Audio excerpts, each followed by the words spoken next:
보라, 내가 너희에게 비밀을 말하노니 우리가 다 잠잘 것이 아니요 마지막 나팔의 순식간에 호련히 다 변화되리니 나팔 소리가 나매 죽은 자들이 썩지 아니할 것으로 다시 살아나고 우리도 변화되리라.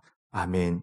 할렐루야. 사망 권세를 이기시고 부활하신 주님을 찬양합니다. 부활의 첫 열매가 되신 주님, 두려움과 염려와 의심에 사로잡혔던 제자들을 친히 만나 주셨듯이 이 시간 저희들을 만나 주시고 부활의 신앙이 회복되게 하여 주옵소서. 저희들도 이 육신이 다한 후 주님 뒤따라 부활하여 영생하게 될 것을 믿으며 부활절 예배를 드립니다.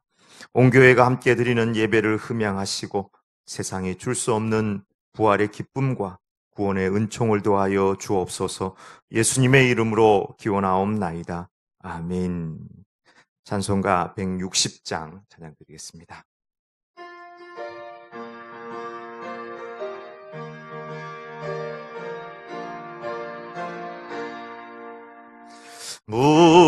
무덤에 머물러 예수 내 구주 새벽 기다렸네 예수 내 주 원수를 다 이기고 무덤에서 살아나셨네 어두움을 이기시고 나와서 성도 함께 길이 다스리시네 사셨네 예수 다시 사셨네 헛되이 지키네 예수입니다.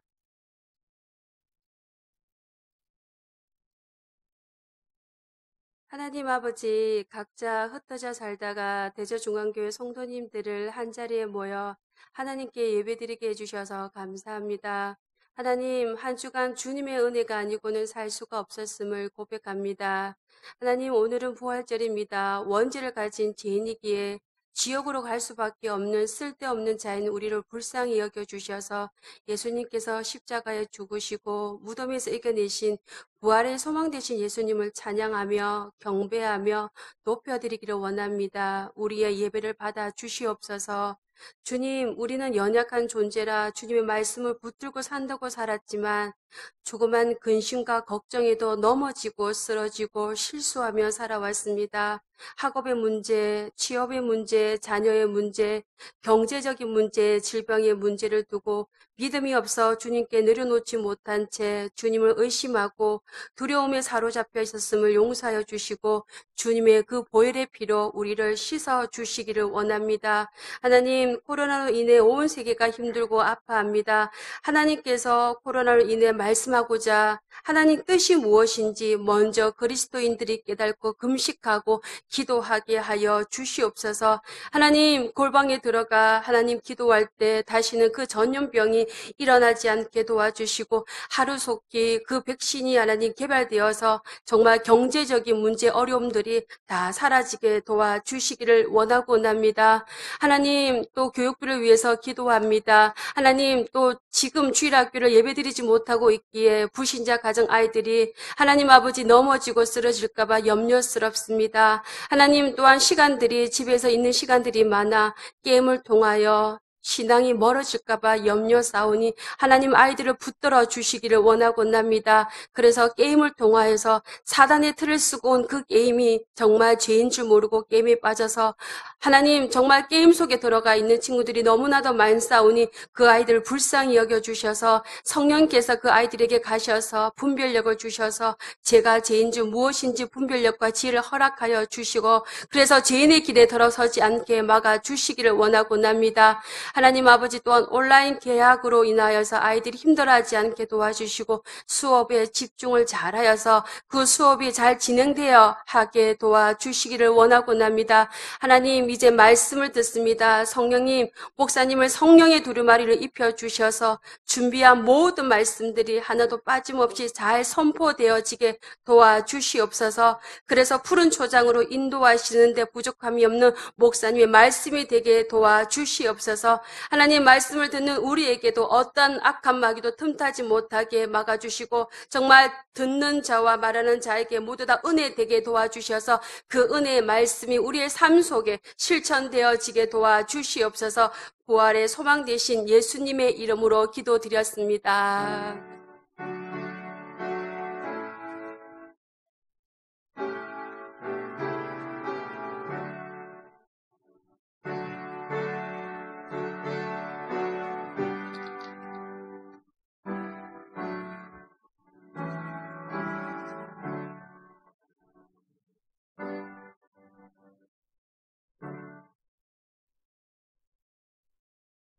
이 시간 우리에게 주시는 하나님의 말씀은 사도행전 4장 1절부터 12절까지의 말씀입니다.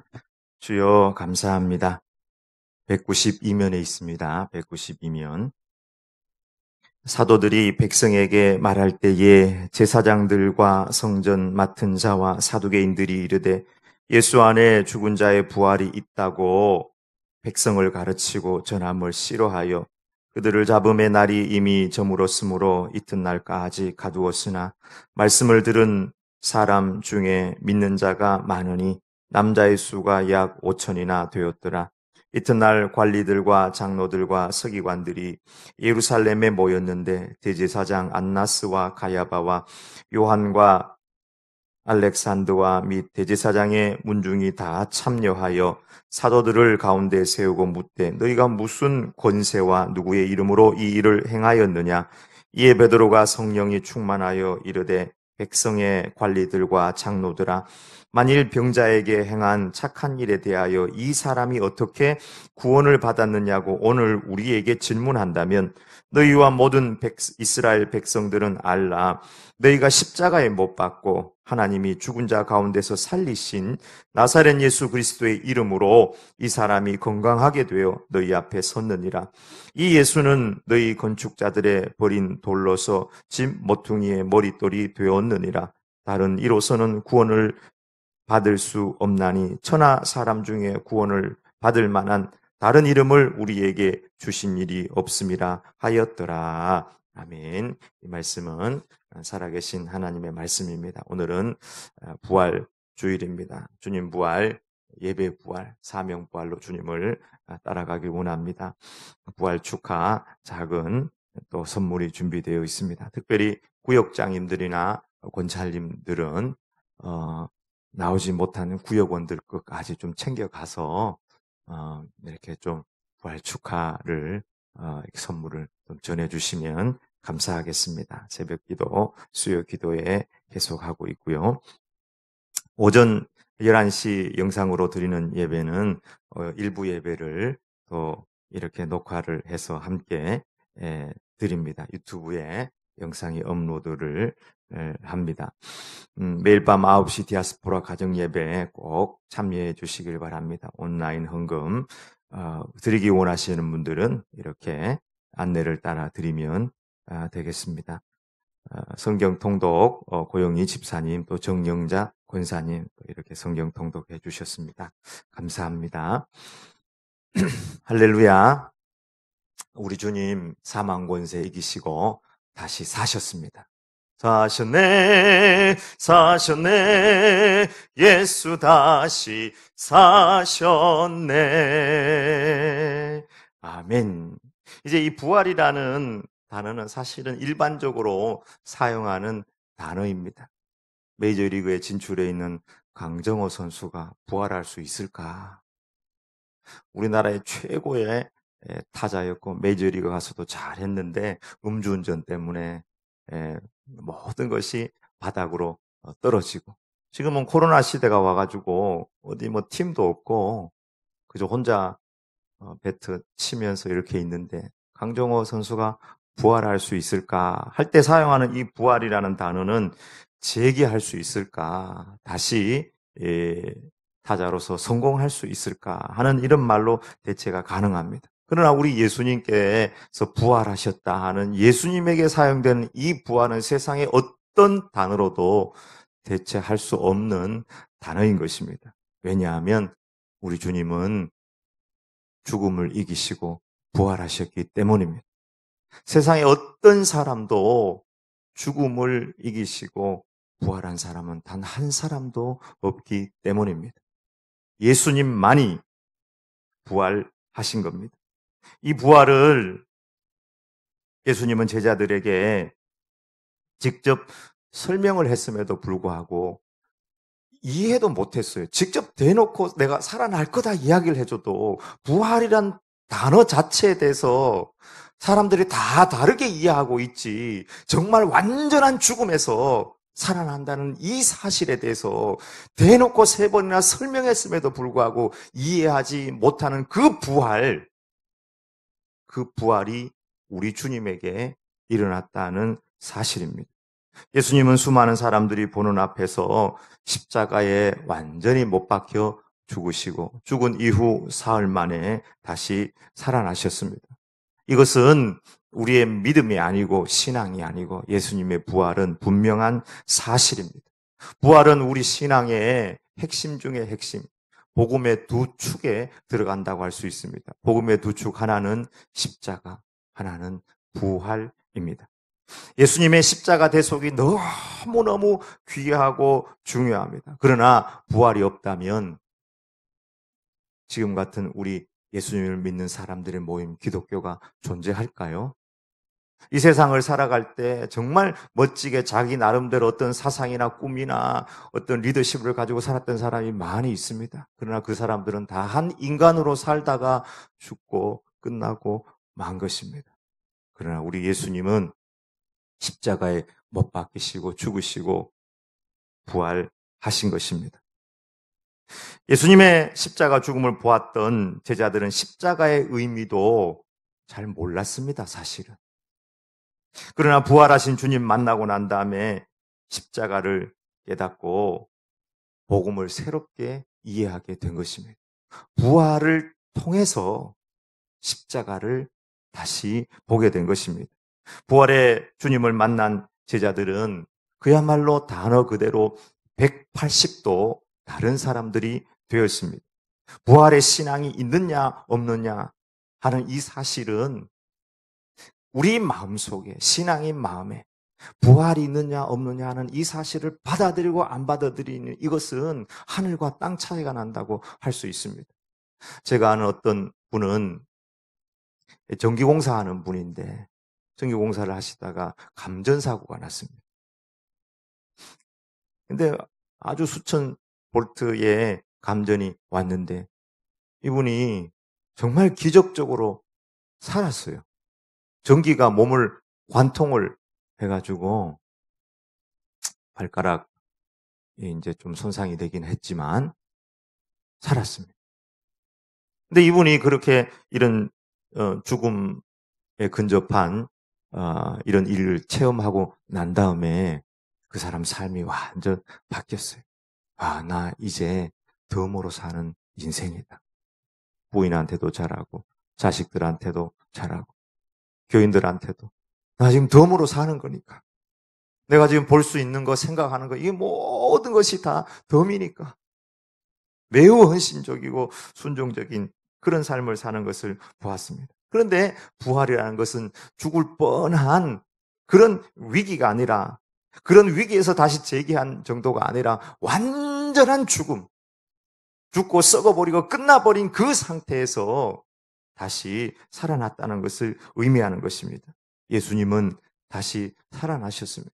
이 부활의 예수님의 증거는 여러 가지가 있습니다. 그 첫 번째가 예수님의 부활 예언입니다. 나 죽었다가 다시 살아난다.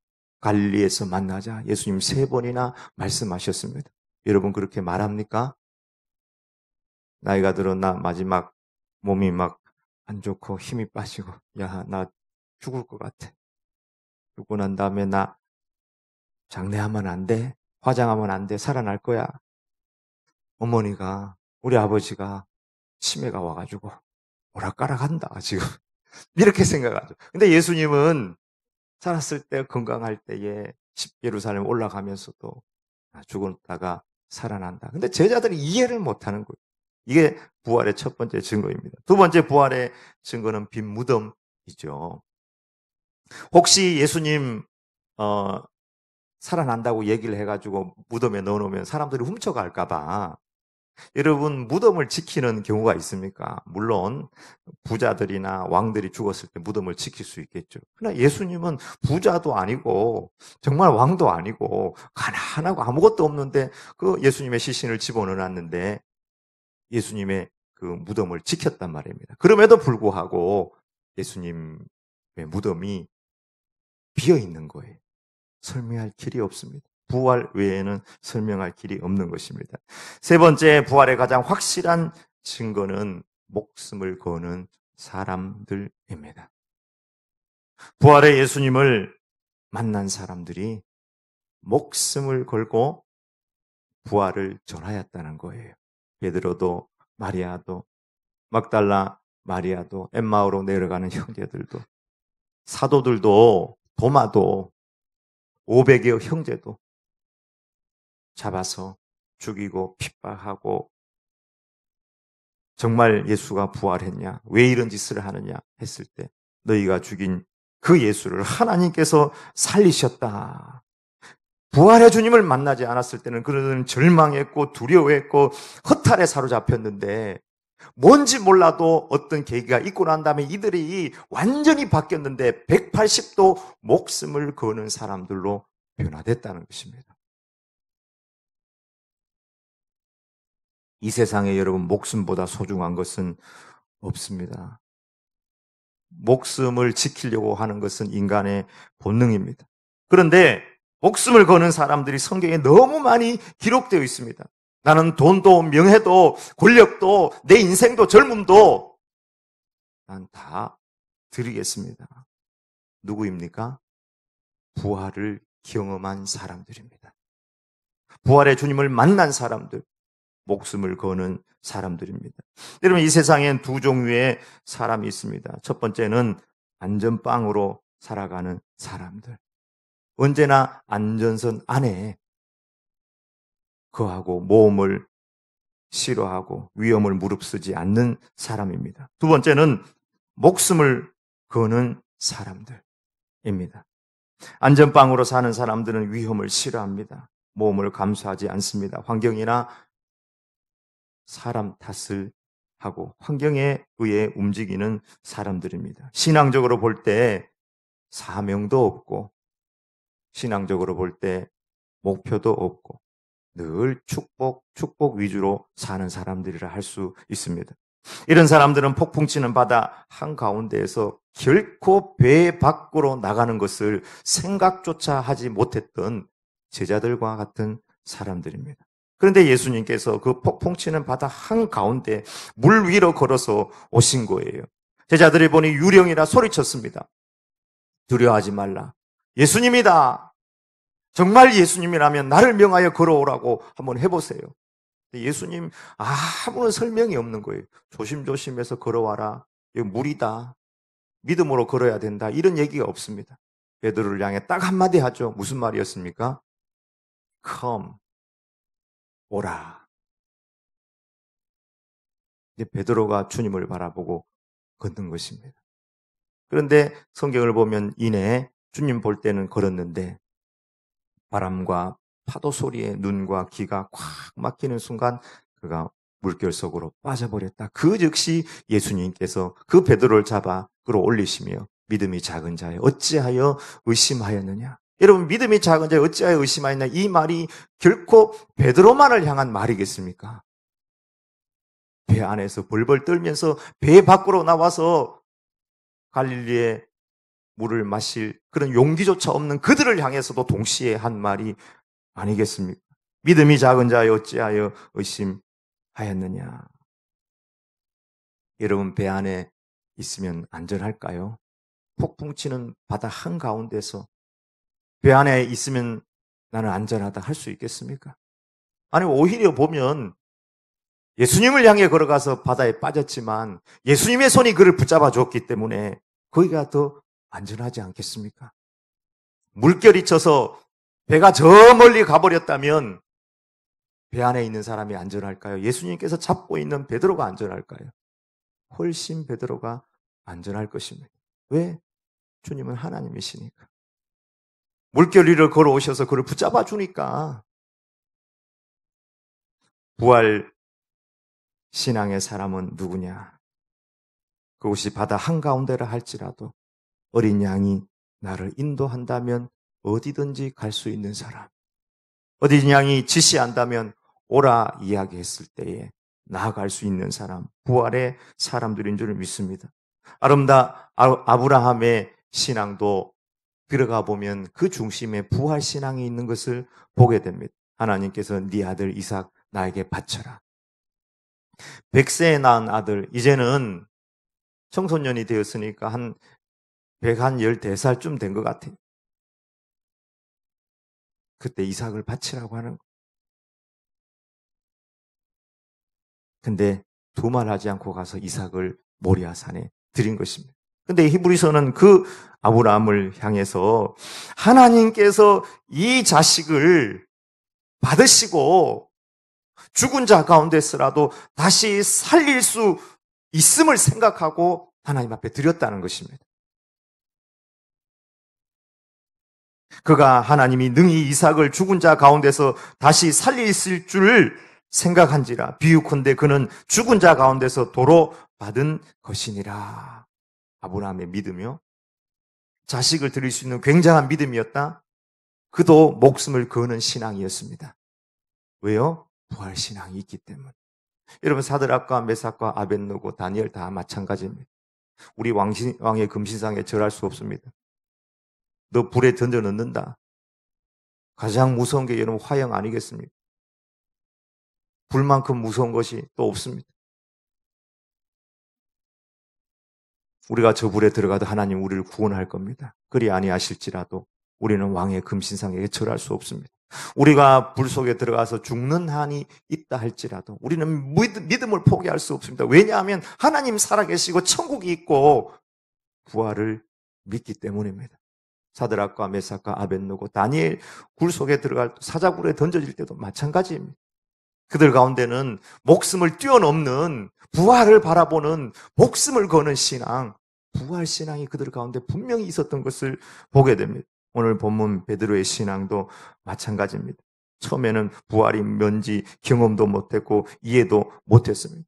그렇게 할 때 주님 따라갈 때는 주님을 저주하고 주님 멀찍이 따라가서 배신하고 닭소리에 가슴을 치고 울 수밖에 없는 그런 신앙이었습니다. 그래서 과거에는 돈이 중요했고 물고기 잡는 것이 중요했고 대제사장 공의회가 무서워서 벌벌벌 떨 수밖에 없는 그런 신앙인이었지만 부활하신 주님을 만나고 나니까 정말 180도 달라진 그런 사람이 된 거예요. 공의회에 잡혀갔습니다. 누가 이 안전뱅이를 고치라고 했냐? 누구의 권위로 누구의 이름으로 했냐? 당신들이 죽이신 그 예수님, 예수 그리스도, 하나님께서 살리신 그 예수님의 이름으로 나는 이를 살렸습니다. 다른 이로서는 구원을 얻을 수 없나니 천하인간의 구원을 얻을 만한 다른 이름을 우리에게 주신 일이 없습니다. 이상하다. 이 무학자, 아무 공부도 안 하고 말이야 과거에 벌벌벌 떨고 저주하던 녀석이 이상하다. 채찍질하고 두들겨 패가지고 다시는 예수님 이름 말하지 말라고 하고 보내라. 근데요, 성경 이제 좀 지나가서 5장에 보면은 그가 채찍질 당하는 것을 기쁘게 여겼다. 주를 향해서 주님 때문에 핍박받는 것을요, 채찍으로 맞는 것을 기쁘게 여겼다. 그전에는 부활을 모를 때는 조금이라도 손해 안 보고 두렵고 떨렸는데 부활 신앙이 그에게 탁 자리하는 그 순간에 목숨을 거는 사람으로 바뀌었던 것을 보게 됩니다. 베드로와 다른 사도들도 다 주님 만나고 이렇게 바뀐 것입니다. 부활 신앙이라는 것은 목숨을 거는 것보다, 목숨보다 소중한 것이 있어서 목숨을 드릴 수 있는 신앙. 이것이 부활입니다. 목숨보다 소중한 것. 사명, 계명, 믿음. 사명의 명자도 목숨 명자예요. 계명의 명자도 목숨 명자입니다. 특별히 부활절을 통해서 이 부활의 신앙으로 우리가 두 가지가 회복되기를 원합니다. 주님 부활, 첫 번째 예배 부활입니다. 예수님 부활하시고 제자들 믿음의 사람들이 부활하고 난 다음에 이제 모이기 시작한 거예요. 부활 전에는 다 흩어져 버렸습니다. 12사도고 뭐고 다 숨어버리고 짱 박혀 있었고 뭘 전할 수도 없고 리더십도 없고 아무것도 없고. 그런데 예수님 죽어버렸는데 예수님을 죽인 그 사람들이 그 제자들이라고 해서 가만두겠습니까? 그런데 부활이란 사건 이후에 그들이 모이기 시작하는데요. 가정에서 모이고 다락방에서 모이고 카타콤베 지하 감옥에서 지하 묘지에서 모이고 로마인들이 올 수 없는 곳 모이자. 그리고 모이고 진정한 예배. 왜? 주님 살아 계시니까. 이 안에 믿음이 불타기 시작하는 거예요. 믿음의 사람을 보면 너무 좋은 거예요. 그전에는 몰랐어요. 정말 영생이라는 것이 있는지도 몰랐고 천국이라는 것이 있는지도 몰랐는데 주님 만나고 나니까 아니 그냥 어떤 믿음으로 믿는 게 아니라 실제로 주님 만나고 나니까 모이기 시작하는 거예요. 그리고 이 신약 성경이 나오는 그 시즌부터 해가지고 오랜 시간 동안 콘스탄티누스가 기독교를 공인하는 313년 때까지 황제들이 기독교를 핍박하는 황제가 10명이 나왔습니다. 그래서 로마의 기독교 핍박 역사가 있어요. 그 역사들을 보면은 끔찍한 핍박이 있었습니다. 그럼에도 불구하고 그들은 모여서 신앙을 지키고 기도하고 주님 살아계시고 주님 부활하셨습니다. 주님 곧 오십니다. 마라나타. 그들이 죽어갈 때 짐승에게 던져 죽이고 끓는 물에 던져놓고 화형을 시키고 그런데 그렇게 하면 그들이 모이지도 않고 예배드리지 않을 줄 알았는데 너무나 당당하게 그들이 죽음 앞으로 나아갔다는 거예요. 근데 오히려 그 모습에 저 사람들이 믿는 게 도대체 뭐냐 이렇게 개종했던 사람들도 나왔다는 것입니다. 예수님의 12사도들도 다 목숨을 거는 인생을 살았습니다. 야고보도 첫 순교자, 목배임 당해 죽었는데 그가 형장으로 끌려 나올 때 사람들이 두려워할 것이라고 생각했는데 그는 개선 장군처럼 마치 전쟁에서 승리한 자의 기쁨으로 순교하였다. 이렇게 전해집니다. 마태도 파르티아에서 복음 전하다가 목배임을 당했습니다.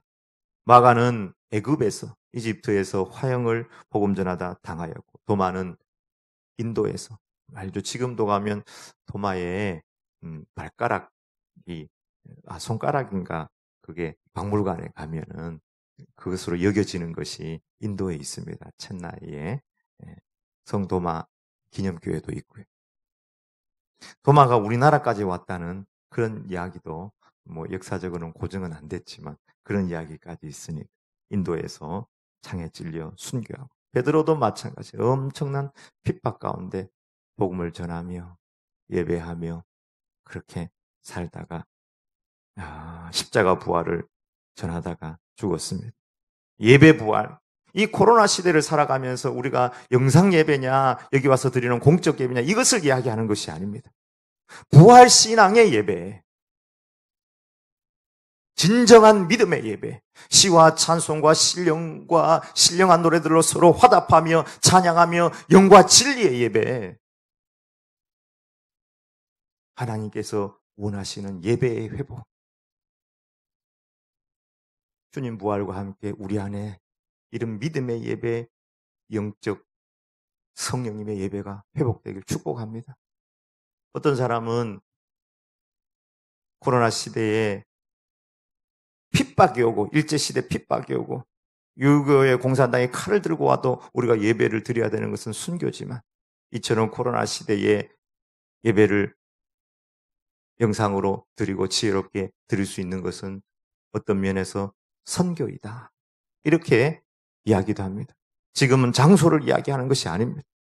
주님 부활과 함께 우리 예배가 부활돼야 된다는 하는 이 사실, 우리 안에 정말 어떤 이들은 영상으로 예배를 드리면서 그동안 이렇게 모이고 찬양하고 예배했을 때 내 마음의 중심, 마치 주님 죽어버렸을 때 냉랭했고 두려워했고 염려했던 그 사람들의 마음이 주님 부활하고 난 다음에 완전히 바뀌었던 것처럼 우리가 주님의 부활을 통해서 정말 찬양받기에 합당하신 하나님이신 그분께서 이 땅에 오셔서 사시고 죽으시고 부활하신 그가 그리스도심을 분명히 알고 그분을 예배하는 우리의 심령 중심이 주님 부활과 함께 회복되길 주의 이름으로 축복합니다. 두 번째는 주님 부활, 예배 부활. 두 번째는 사명 부활입니다. 주님은 말세에 여러 가지 징조가 나타날 것이다. 우리 가정 예배 드리면서 본문으로 하셨을 것입니다. 말세에 사람의 유혹이 있고 천재의 지변이 있고 인재의 지변이 있고, 그러나 그것은 여러 가지 난리와 난리, 기근과 기근이 있고 소문과 소문이 나타나고 천재지변이 있다 할지라도 그것은 시작에 불과하다.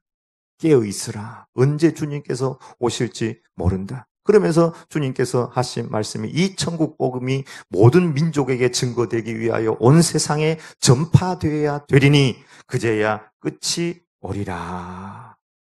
마지막 시대는 복음 전파 시대입니다. 만약에 정말 마지막이다 생각할 그때는 복음이 전혀 전해지지 않는 시대, 그때는 주님이 오십니다. 성경을 통해서 보면은 의미가 약간 그래요. 완전히 복음의 문이 막힐 때는 그야말로 그때가 말세입니다. 막 전쟁이 심하고 난리가 심하고 천재지변이 있고 그때는 시작이래요. 그거는 진짜는 복음과 관련되어서 이게 맞는 말 같아요. 확실히 맞는 말. 왜냐하면 주님은 영혼 구원, 생명을 사랑하니까 그 생명을 구원하기 위해서. 사람들은 전혀 깨닫지 못하거든. 욕심을 따라, 이기를 따라 그렇게 살아요. 욕심 따라, 이기 따라 안 사는 것 같지만 나를 한번 보세요. 나 자신을 보면, 이 세상을 보면 깨닫게 돼요. 깨달은 것 같은데도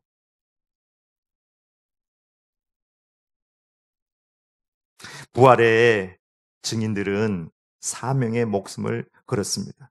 왜냐하면 목숨을 걸어도 좋을 만한 영생과 천국과 면류관이 확실히 있기 때문에 사도 바울도 사명의 목숨을 걸었습니다. 면류관, 이제 이후로 나를 위하여 면류관이 준비되었는데 나뿐만 아니라 이 길을 가는 모든 자에게 면류관이 준비되어 있다. 스데반도 복음 전하다가 투석형으로 죽어갈 때 하늘이 열리면서 주님 보좌가 보이는 거예요.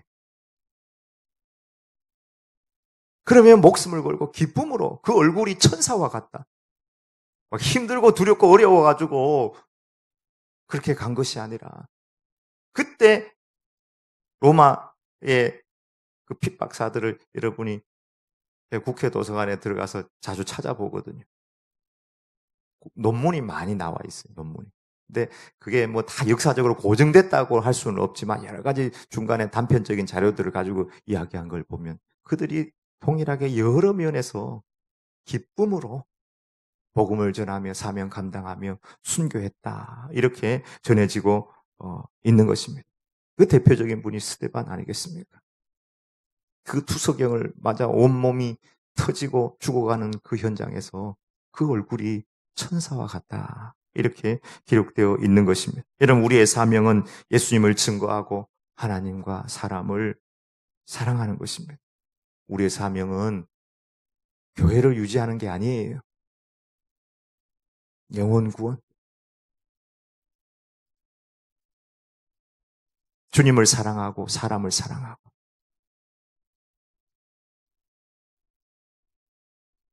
하나님과 이웃을 마음과 뜻과 힘을 다하여 사랑하고 이 인생이 다 끝난 다음에 인생은 끝나버리고 인생은 우연하게 어느 날 생겨가지고 살다가 끝나버리는 물질로 진화론으로 된 것이 아니고 온 우주 천지 만물을 창조하신 하나님께서 살아계시다.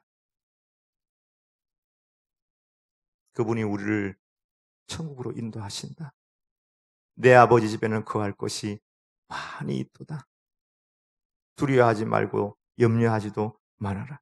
우리 주님께서 부활하심으로 이 모든 것을 확정하셨습니다.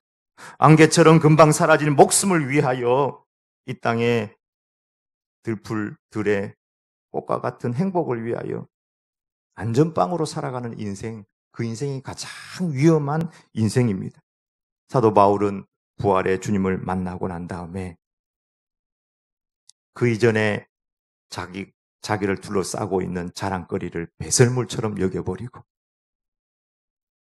목숨조차도 주님을 위하여 드렸습니다.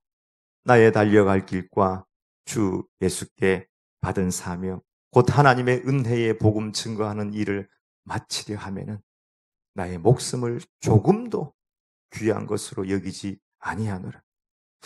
조금도라는 이 단어에 사도 바울의 진심과 헌신이 담겨 있습니다. 우리는 조금은 헌신하는 것 같아요. 그러나 사도 바울은 조금도 귀한 것으로 여기지 아니하고 내 목숨도 귀한 것으로 여기지 아니하며 내 삶을 사명을 위하여 드리기로 했다. 왜? 그 중심을 들어가 보세요. 부활의 주님을 만났거든요.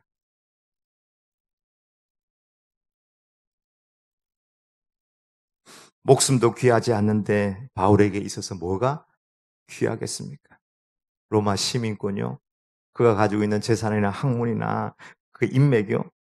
아니요. 모든 것 드렸습니다.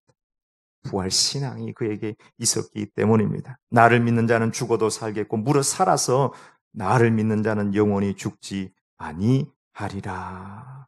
아무리 우리가 코로나 시대를 살아간다 할지라도 생명을 살리고 섬기는 일에 최선을 다하기를 원합니다. 주님 부활, 우리 중심의 예배 부활, 사명 부활로 따라가는 부활 이후의 삶이 되길 주의 이름으로 축복합니다. 아멘. 기도하십시다. 부활하신 주님, 이미 2000년 전에 부활하셨지만 부활 절기를 맞이하여 다시 한번 목숨을 걸며 주님을 만났던 그 사람들의 심령, 심정 안으로 들어가서 우리에게 말씀하여 주시니 감사합니다.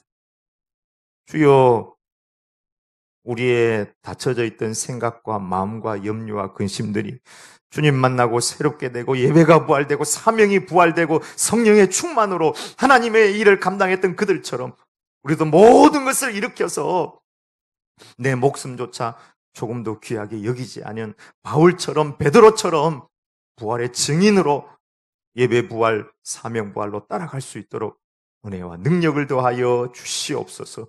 예수님의 이름으로 기도 올리옵나이다. 아멘.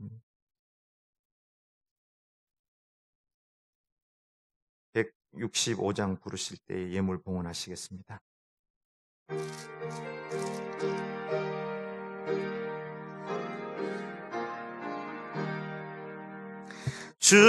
주님께 영광, 다시 사신 주, 사망 권세 모두 이기시었네. 흰 옷 입은 천사 돌을 옮겼고 누우셨던 곳은 비어 있었네. 주님께 영광, 다시 사신 주, 사망 권세 모두 3절 생명의 임금, 생명의 임금 영광의 주님, 주님 없는 삶은 헛될 뿐이라.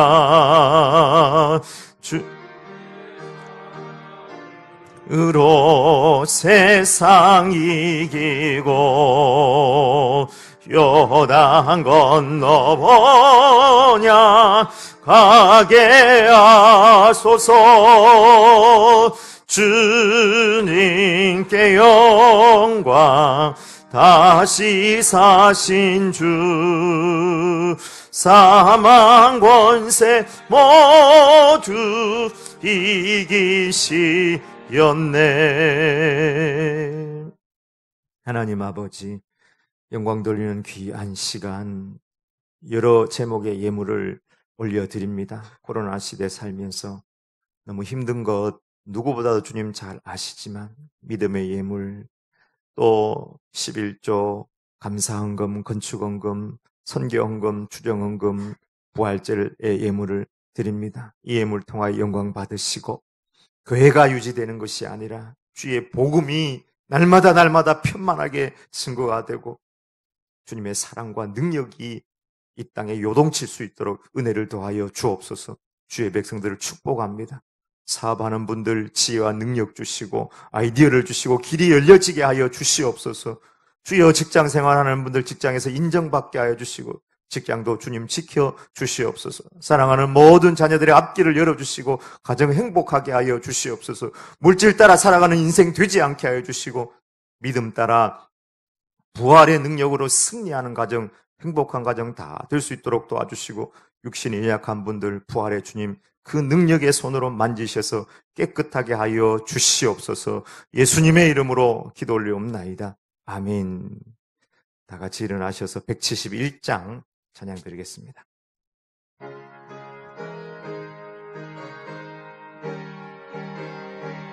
박수 치면서 하나님의 독생자 예수 날 위하여 오시었네. 내 모든 죄 사하시려고 십자가 지셨으나 다시 사셨네. 살아계신 주 나의 참된 소망 두려움이 사라지네. 사랑의 주 내 갈 길 인도하니 내 모든 삶의 기쁨 늘 충만. 살아계신 주 살아계신 주 나의 참된 소망 두려움이 사라지네. 사랑의 주 내 갈 길 인도하니 내 모든 삶의 기쁨 늘 충만하네. 이제는 우리 주 예수 그리스도의 은혜와 하나님의 사랑과 성령님의 위로교통 충만하신 역사가 주님 죽어버리고 두려움과 염려와 근심 가운데 있고 십자가의 의미도 모든 것을 다 잃어버렸을 때 부활하셔서 모든 것을 회복하신 그 능력으로 예배 부활, 사명 부활, 주님 부활로 모든 것이 부활하여 부활의 능력으로 살아가기를 원하는 우리 모든 성도들 머리마다 이제로부터 영원토록 함께 하시길 간절히 축원하옵나이다. 아멘.